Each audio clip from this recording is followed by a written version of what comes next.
Shalom God Lovers, pujian yang dinaikkan dengan hati yang tertuju kepada Tuhan akan menggerakkan hati Tuhan dan mengubah hidup kita.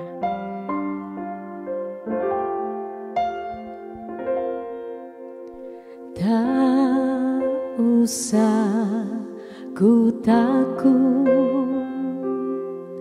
Allah menjagaku. Tak usah ku bimbang, Yesus peliharaku. Tak usah ku susah, Roh Kudus hiburku. Tak usah ku cemas, Dia memberkatiku. El Shaddai, El Shaddai,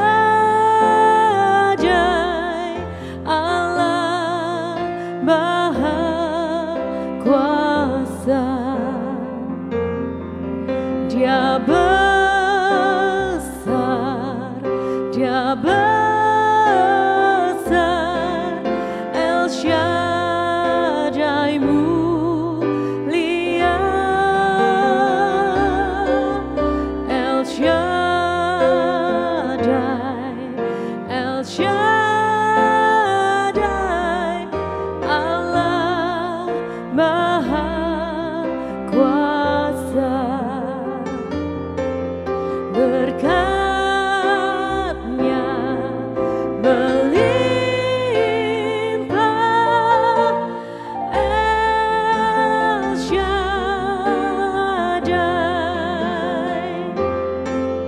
Berkat-Nya melimpah, El Shaddai.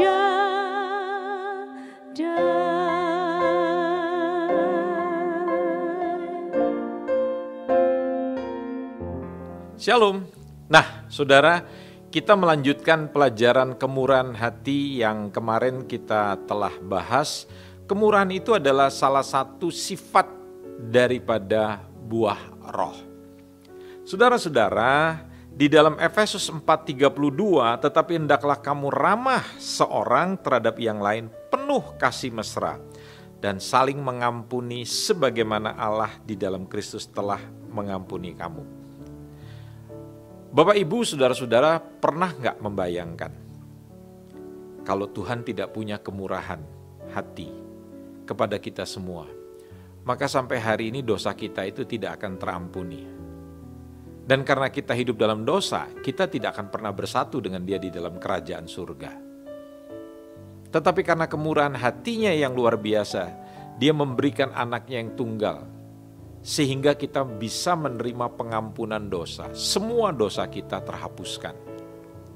Dan kita hidup di dalam hidup yang baru sebagai seorang manusia. Itu karena kemurahan hatinya Allah. Tahukah,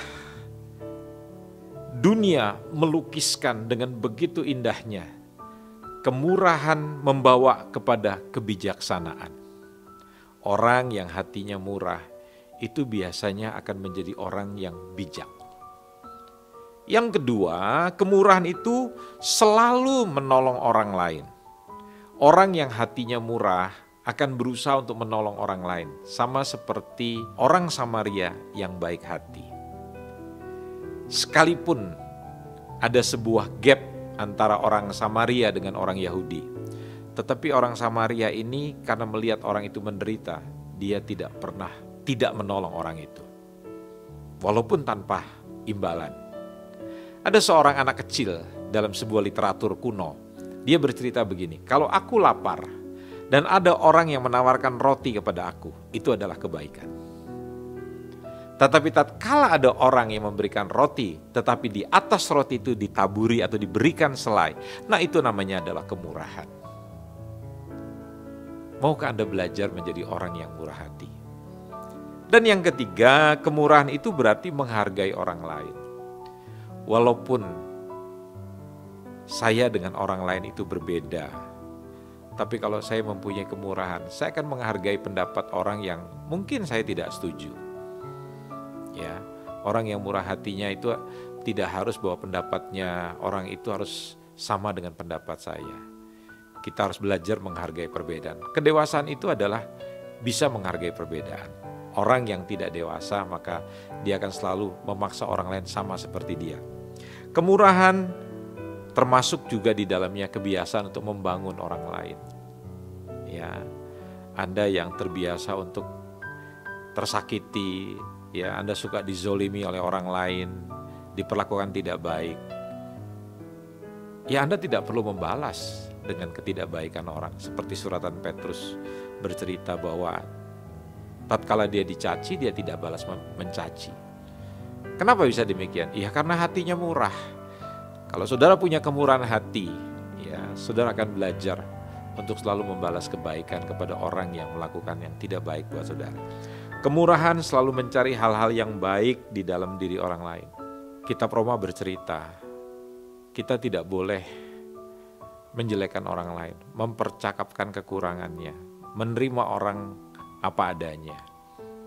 Maukah kita belajar menjadi pribadi yang murah hati, sehingga kita mempunyai sifat-sifat yang demikian luhurnya? Ini berdasarkan penelitian dunia loh, memberikan sebuah kata-kata yang bisa kita pakai tetapi harus sesuai dengan firman Allah. Bukan kita menyesuaikan dengan dunia, tapi dunia harus kita sesuaikan dengan firman Allah. Kalau tidak sesuai ya kita harus tolak.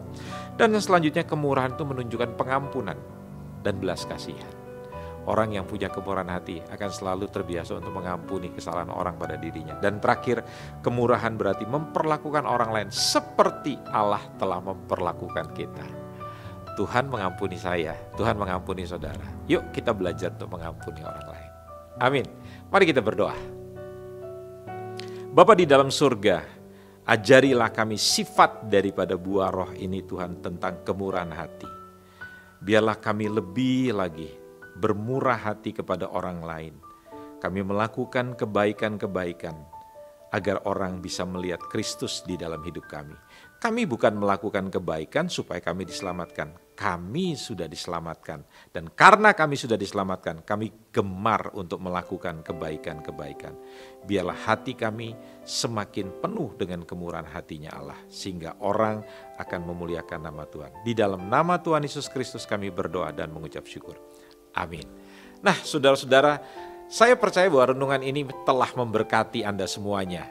Saya mengajak Bapak Ibu dan kekasih-kekasih Tuhan yang luar biasa untuk membagikan renungan ini kepada keluarga, kepada sahabat, kepada kenalan-kenalan Anda.